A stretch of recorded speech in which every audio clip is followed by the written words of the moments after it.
Okay. Okay. Hi, Nina.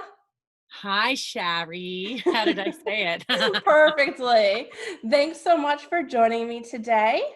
Thanks for having me. I'm so glad our mutual friend Andrew Lanier was able to put us in touch. What a great guy. It's a He tiny really world, is. It really is a tiny world. Yeah. So you and Andrew worked together on Dawson's Creek, but I'm going to Right? start off by going back to even before that. If my research is correct, you Mhm. and Kevin Williamson went to college together. Is that right? We did. He was a couple grades ahead of me, but we were both in the Meisner acting program. And so I really looked up to him and Sandra Bullock. Mm. And he was in the same class as my husband, Mike. I married my college sweetheart. So Oh. we recently connected with him, or Mike did. Mike worked on a film that Kevin did here in Wilmington recently. Mhm. So yes, it's a small world. Go Pirates, right? East Carolina. That's Mhm. amazing. So then how did you first hear about this show, Dawson's Creek, being in development? Oh man. So well, I Wilmington had a pretty strong film community prior to Dawson's Creek. It was a little well kept secret. There were some films, King Kong and Firestarter, but there were also a lot of movie of the weeks during that time in the 90s. And there was a TV show called Matlock. Right. And I was on several episodes of Matlock, and two of them I was cast by the late great Leo Penn, who was Sean Penn's father.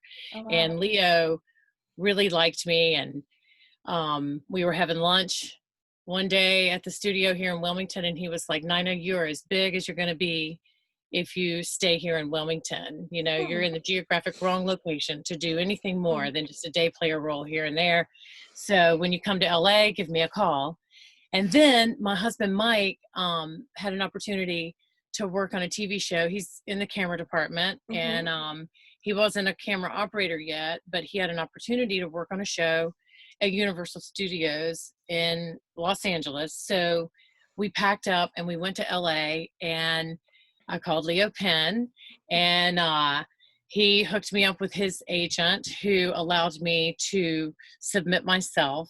And so my headshot, I could submit myself, and apparently my headshot landed on the desk of Kevin Williamson, and he had a pilot called Dawson's Creek. Yeah. But as a starving actress, Mike's job got canceled. So we were in Hollywood, you know, burning up our savings, and we Mhm. ran out of money. So we were going to come back home to Wilmington. So we did. We took the red eye and we came back home to Wilmington. And then I got a phone call that said, they want you for this pilot called Dawson's Creek. And they were real apologetic and said, you know, it shoots in Wilmington, North Carolina. And I was like, hey, so I don't know, I really believe in like the mighty hand of God, you Yeah. know, like who gets to go from North Carolina to Hollywood and then get cast in a show that literally, Sherry, it shoots like in my backyard. I could have taken my boat to the location we used for the Potter B&B. Wow. So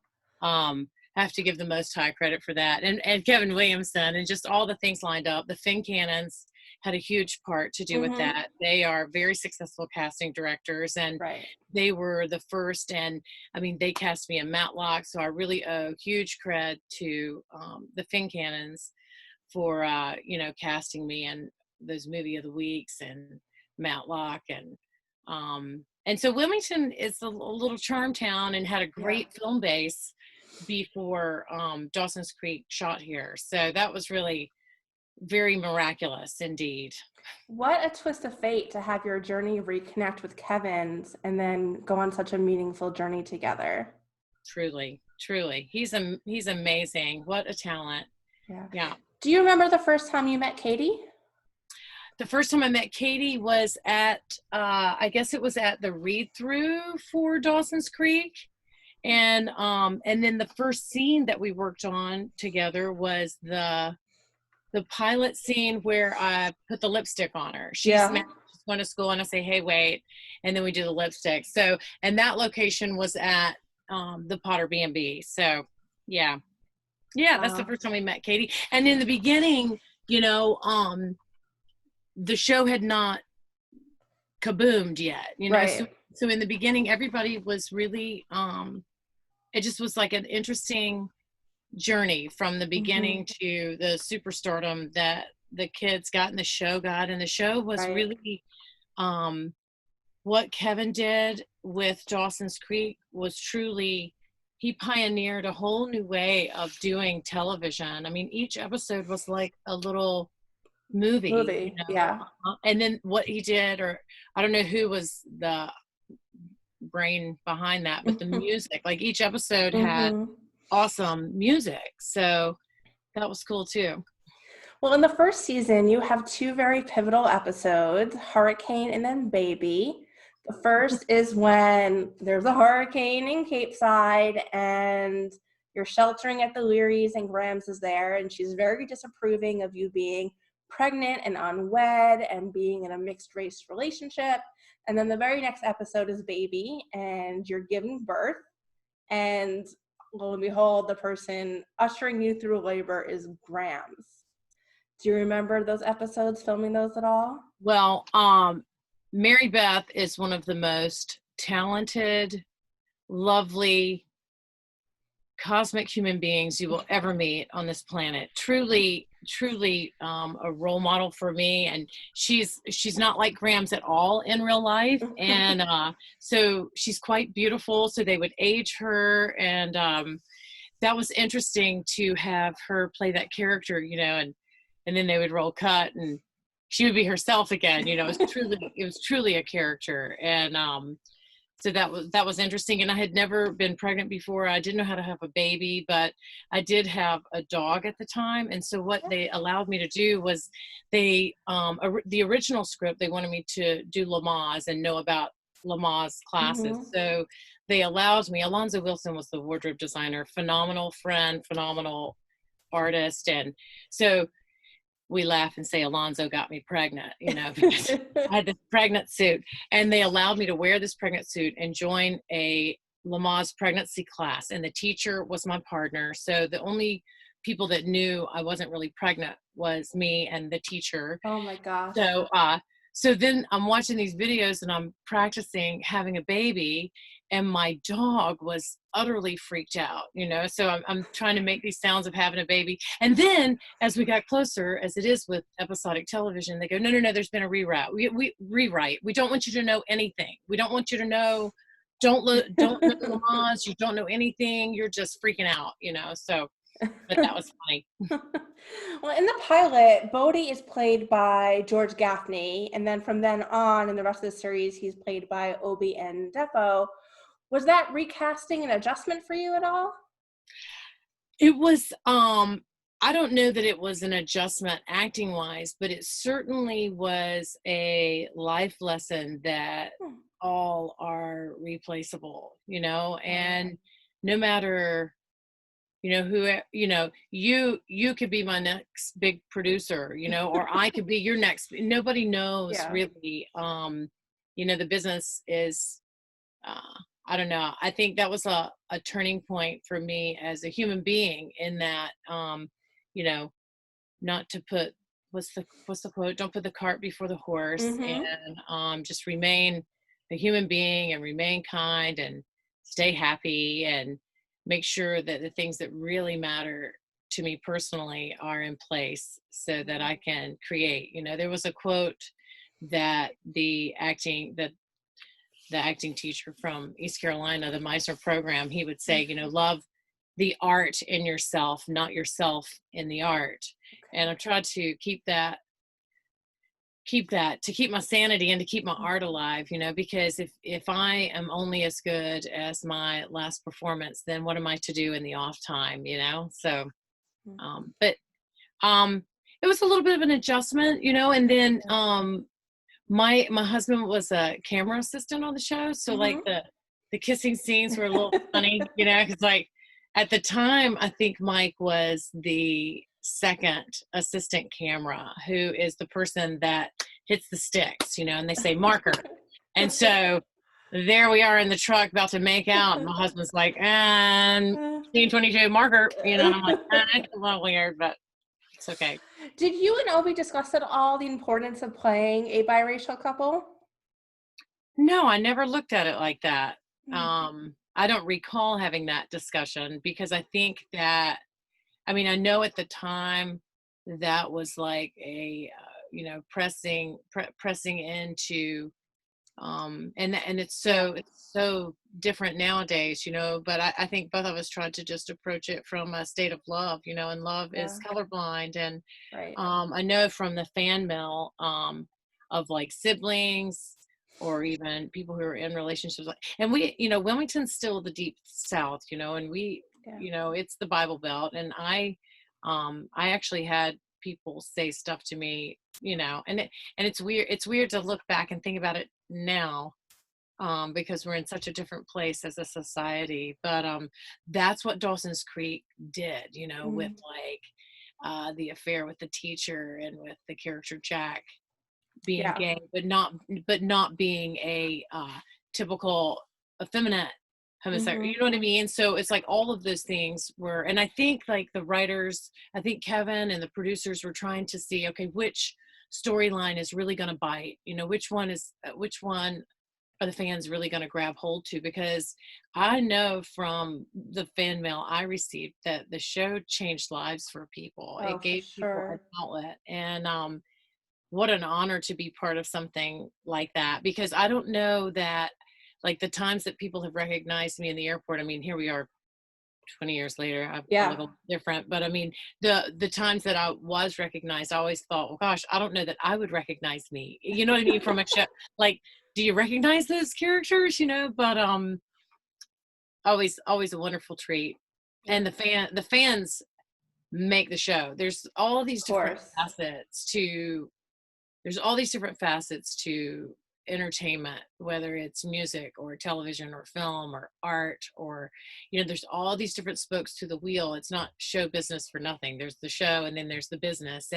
But at the end of the day, what makes it are the fans, like Mm-hmm. what you're doing now and the people that Right. follow it, and the people Yeah. that, I mean, it would be nothing without the fans, truly nothing. It would just be nothing without the fans. The fans make it. And that became like when Dawson's Creek took hold and the fans were able to find out where we were shooting Right. around town, it was so exciting. I don't care who you are and I don't care how big you get. It's always exciting. And I think one of my favorites was Josh Jackson. I think we were downtown. Maybe we were shooting at the Ice House or somewhere Uh-huh. down. The Ice House isn't there anymore, but Right. we were shooting downtown, and one of the fans was like, "It's my birthday," and he had the whole crew sing happy birthday to Oh, her. And I was like, Josh. that is so awesome, so yeah. Well, Bessie was not on the canvas as much in seasons 5 and 6, but what did it mean to you that Kevin brought you back for the series finale? Oh, that was really, I was really excited for that. You know um yeah, that was great. It was great. All of it was great, Yeah. so because I was throughout, I mean, they never dropped me. I just wasn't in it as much, Right. so. And you look back and you go, well, what could you have done differently, or Mm. I don't know. And I still don't know, so Mm.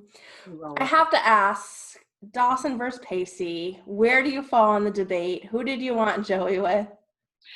Oh, that's funny. I both, not both at the same time, but that would have been You never know. that would have been good. Maybe that'll come back in a different show. But I kind of flip-flopped with the fans, like there were Mm. times where I flip-flopped with the fans, but I always kind of bent toward Pacey, because I think even in real life, and then his character and Bessie's character were a little not cut from they weren't like cut from like a Yeah. perfect paper. And then there's Dawson, because he was just Dawson, so It's hard. I can't decide. Yeah, I cannot decide, because I know that at parts of the season I would bend toward one and then sometimes the other. Right.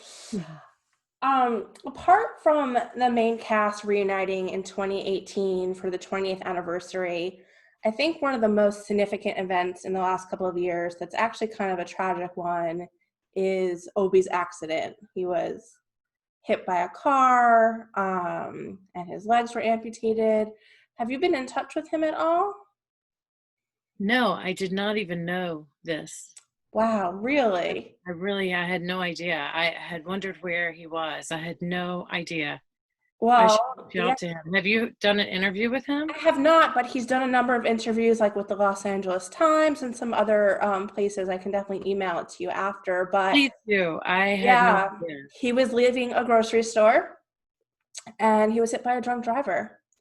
Oh And my God. both his legs were amputated, and he has not lost his zest for life. It is the most miraculous, heartwarming, inspiring story you can imagine. Oh my God. I have to reach out to him Yeah, because they, you know, like, yeah, please send me that. yeah. That floors me. I had no idea. And part of it is, uh, I'm kind of out of the loop. You know, I had Mhm. no idea. And then the loop that I am in, I don't think they kept up with him because part of what happened after season, I don't know, 1 or 2 or 3, he didn't come back. Like they didn't break us up, but he was always. They would Off say, yeah, screen. I was always Yeah, on the phone with him, or like, yeah. Bodie, pick up some baby food, or Bodie's in the kitchen, or I would holler a line to Bodie, but he was Yeah, never actually there, and I'm not yeah. sure what happened with his contract or what was going on there, but that's devastating. I had no idea that. Yeah, and there's been a GoFundMe for the last couple of years that has raised hundreds of thousands of dollars towards his recovery, and Oh now my he's God. fundraising Okay. to get permanent prosthetic legs, and he's, just has this new lease on life that I had no idea. it's an That's why incredible we need the story. fans. You guys got to Yeah. keep me in the loop, man. I had no idea. Yeah. Well, on a I very different note, did you ever imagine Katie Holmes would marry Tom Cruise? Oh my God, no, no. That was like, I remember watching that. I guess it was Oprah, and they were jumping around like, bingo balls in a bingo stand thing, and just all of us were like, what, what's that? What's that stunt? What's that stunt all about? Yeah, that was quite a surprise. Was it surreal to you to see someone you had worked with for so long suddenly be like on every magazine cover and Oh, just that was really, I guess, I don't know if surreal is the word, but certainly exciting because there was part yeah. of me in the grocery store checkout whenever I would see, and still, I'm like, oh, there's my TV sister, and then I tell my son Banks, I'm like, that's my TV sister, but the big question, I don't have her phone number. She hasn't contacted me. We're not best friends. There was a time, I think we communicated probably twice, if it even was her, you Mm, know what I mean? yeah. So and then when she and Tom got together, she would surface, and it was all like either email or Okay. Facebook or Yeah. that kind of thing. So I don't even know if it was really Katie, or if Have it you was. kept in touch with anyone from the cast? um well, I keep in touch with Mary Margaret via Facebook, Mm-hmm. and I'm in Wilmington, so all the crew Right. were like family, and it's interesting because Craig Edwards was the PA, and he was in charge of wrangling all of us actors, and then recently my son did a film, and he was the PA for my son, and he made a big to do, like, it's historic. I'm now a second generation of Repetas, so. Well, you just led perfectly into my question because I was going to say that Dawson's Creek in the series finale kind of teased the next generation with Alexander and Lily playing and everything. And then in real life, you have the next generation with Banks following in your Right, footsteps. right. That's so awesome. Yeah, I heard a podcast back in TV land, that Kerr Smith Mm-hmm. had done, that he was cooking up, I don't know what you call it, a follow up of Cape Side High, and then I chimed in on that, and I was like, wow, if he was the football coach with like Pacey's brother, then Alexander would be just old enough to be in high school and be like either a really good boy or a bad boy, and then there's Bessie trying to do her best, to be a mom. Um, I don't know what's going to happen with Then that, you but could throw Banks into the mix as I some could throw Banks character. into the yeah, Banks could get up in that mix. So yeah, wow, my mind is still back on Obi. I'm just Mm, I'm shocked to hear that. And, yeah, and I'm shocked that I didn't know. So yeah. I guess I need to be more involved. Well, you're very involved with Banks's career. So what has it been like for you as, I guess you have a dual perspective because you're someone who knew the industry already, but you're also seeing it now through the eyes as being a parent of the actor. Yeah, and I know that like I'm walking on the set and they're like, there's the set mom, you know, and I'm like, oh man. So very, very exciting to watch Banks, and he is he's organic and he's really good, and better than I will ever be at film acting, I believe. And he can speak his mind to me without being rude. So it's been wonderful to watch the little artist in him, and it's been wonderful to watch him say, I don't want to do that part, you know, and then I have to wrestle with him not doing it. Like when he was really young, so he just turned 12, Mhm. and the big films this year where he did several episodes of a TV show called The Outsiders. He did an episode of Lovecraft Country. Mhm. um, the big film was Devil All the Time, where he played the young version of Tom Holland. So we got to hang out with Tom Holland, who was Spider-Man, Yeah. and most of his work was with Bill Skarsgård, Pennywise from Yeah. It, and then he also worked with Sebastian Stan. So he's working with all these big boys, you know, and I'm like, Yeah. oh, but he's just cool, you know, he's cool, and he's not going to let it, you know, affect him, to the point that years prior he had worked on a series called Manhunt the Unabomber, and he was quite young. He was, I don't know, maybe 9 or 10. He was little, you know, and we had been working. He had 5 episodes, so we would drive to Atlanta, which is 8 hours. We would come back to Wilmington. He would go to school, and this whole like back and forth. And he was tired, and he had auditioned for a film called God Forsaken with Clint Eastwood, and Hmm. he got on the short list for the little blonde-headed kid at the beginning of the film. And the casting call, they go, it's an in-person callback with Clint Eastwood. And I go to Banks, I go, Banks, we're going back to Atlanta. It's in person with Clint Eastwood. And he's like, I don't want to go. And I was like, it's Clint Eastwood, man. He goes, I don't want to go. And I'm like, come on, man. It's Clint Eastwood. He goes, I don't care who it is. He was like, I don't feel like going. And he goes, listen, I know you can make me go, but if you make me go, I'm going to go in there and do a bad job on purpose. And I was like, oh man. Wow. So Banks blew off Clint Eastwood at the ripe age of like 9, you know. So that part of it is hard to be able to say to a little kid who wants to go skateboarding, dude, this is important, or this is a big opportunity. And at the Right. same time, the artist in me and the type of mom I am, I have to honor that, you know. It's like Mm, if he's not having fun, then it's not worth it, because he's a little kid, you know. mhm, So even Devil All the Time was shot in Birmingham, Alabama. So wherever we go on location, mhm. when Banks is working, I really try to make it fun, and I try to, you know, I try to shield him from the bad stuff. And so far, we both of us have learned a whole lot. It was a very emotional role that he did in Devil Mhm. All the Time, and quite frankly, I wasn't sure he could do it and do it for like a day of filming and not Right. TV work. This was feature film, which is different in that there's a lot more takes. It's not really fast paced, you know. And so it was a very emotional scene, and he nailed it. And Bill Skarsgård was incredible, and the director Antonio Campos is phenomenal. He's phenomenal. So that whole experience, even though that movie, the content was very dark, um, Banks did really. I mean, even the producers were like, "Whoa," and I was like, I mean, even though I was crying because he was crying at the scene, I'm like, I'm just so proud. I'm just so proud. Do you see yourself staying in Wilmington?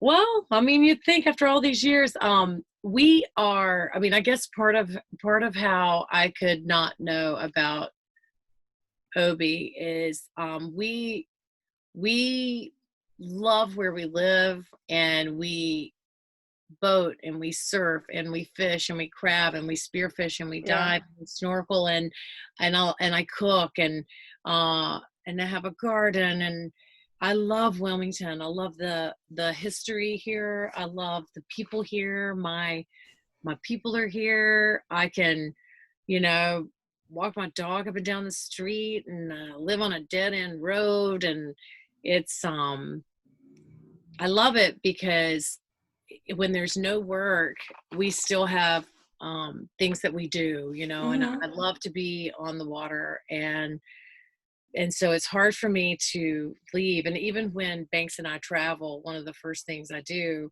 is find the water, you know, where's the river, you know, or where's the water.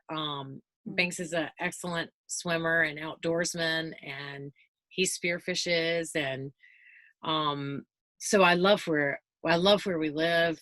All of our friends left. You know, there was a mass exodus from here Right.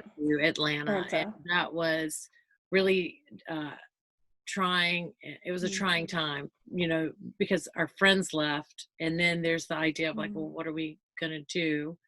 And it's kind of like to circumvent back to, you know, running out of money in Hollywood and getting to come home to work. In a way, this is, my husband would not say this, but I just feel like if I'm connected to God, if I'm connected to a higher power, and I'm all aligned up with that vibe, everything's going to be all right. Money's on the way, you know, let's just love and have Indeed. fun and eat good food and create some art. I like to paint, and Banks Yeah, has I was going to ask Banks, you about that.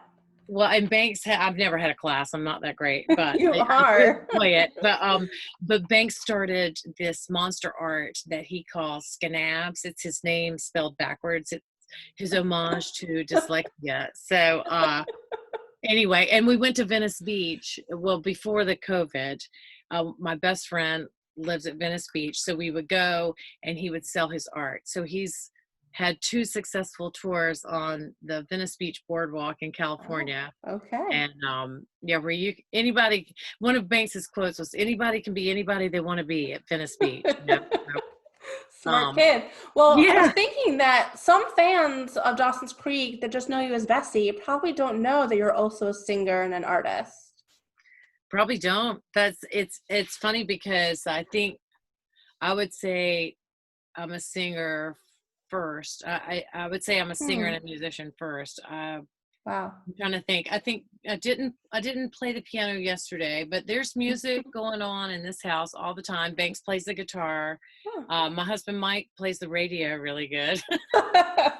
He plays the radio really well. But yeah, music is and you know, music's unlike the way the film business, the relationship I have with the film business. Music is something that I can control, whether, you know, I'm going to control today whether I write a song or play the piano or sing or pick up the guitar or um, jam with a friend. I have a lot of musician friends here in Wilmington. I mean, that's another thing that keeps me here and feeds me here. And recently I was in a rock and roll blues band with these guys, and it's kind of like the Wilmington Shuffle. Everybody, all the musicians play with everybody else. And Right. anyway, I was in this band, and I met this new guitar player, and he's awesome, and all the other bandmates are calling him Preacher Man. They're like calling him, I thought it was a nickname. And so then the dude called me, and he's like, hey, can you sit in and play keys and sing at this outdoor thing? This was during COVID. It's outdoor, you know, no one's there, virtual, and we're doing some Bob Dylan, and we're doing some he had all these rock and roll, you know, and I'm like, cool, okay. Turns out he was actually a preacher. I like he actually, I was like, I thought that was just your nickname, man. I was like, I thought that was just your nickname. But anyway, so yeah, music is the healing of the nation, is what we say around here. So yeah. Now, you've mentioned Mike a few times, and he worked on Dawson's Creek, and I know he also worked on One Tree Hill. That's so funny you say that, because I said to Mike before I came down here to the closet, I go, hey man, I said, do you have the sticks for Dawson's Creek. He goes, no, I think I only have One Tree Hill. And I was like, well, I think Sherry wants to interview you. Yes, I do. So, because when I was trying to find my charger, I didn't charge my laptop last night, and so I was like, he's like going, it's 5 till 11. I go, dude, I can just text her. This isn't like live TV or something. We're not going on the news here. And so he goes, do you want me to go down there and do the warm up? Do you want me to go down there and do the warm up? I was like, yeah. I was like, she wants to interview you anyway, man. I do want to speak to him, but I was wondering, did you have any perspective that you had starred on a teen drama, it ended in 2003, then One Tree Hill started in 2003 and was kind of the next torch in both the genre? People all the time, they go, oh, you were on that show One Tree Hill, and I'm like, no, it was Dawson's Creek. You know what I mean? So yeah. It kind of, I think the fans, you know, it just kept on going. And but One Tree Hill, wow, they went, what, 9 seasons? 9 seasons, yeah. Right. 2003 to 2012. Yeah, that was huge. And that was also really wonderful that, you know, Mike got to work here. I mean, I think that's another reason too, like with staying here in Wilmington, you had asked, like, do you think we'll stay in Wilmington? Mm-hmm. We'll go to where the work is, but I don't see us ever not calling Wilmington home or having property here, or, you know, we just love this area. And I don't know if it's because I don't know what it is, but we love Wilmington. We've been here a long time. Mm-hmm. I came here right after East Carolina. So I came here in 89. Mike did too. And I don't know. Love it here. Well, I was wondering if you watched any other teen dramas. I think you and Mike got married the very same year Beverly Hills 90210 premiered. Oh, isn't that funny? Yeah, that's right. I remember that. And I remember there was what show was Carmen Electra on? Was she on Baywatch? Yeah, she was. Okay, so we were in Hollywood. I don't know which time this was. I don't know if this was before Dawson's Creek or after Dawson's Creek, but I remember somebody contacted me, and they were inviting me to this party in the Hollywood Hills, and they're like, Carmen Electra's gonna be there, you know, and it was just so funny. And I remember, you know, Mike and I going, yeah, we're gonna go hang out with Carmen Electra, man. 90210, sure. Didn't everybody watch the show? I mean, it's my favorite next to Dawson's Creek, so yeah. Yeah.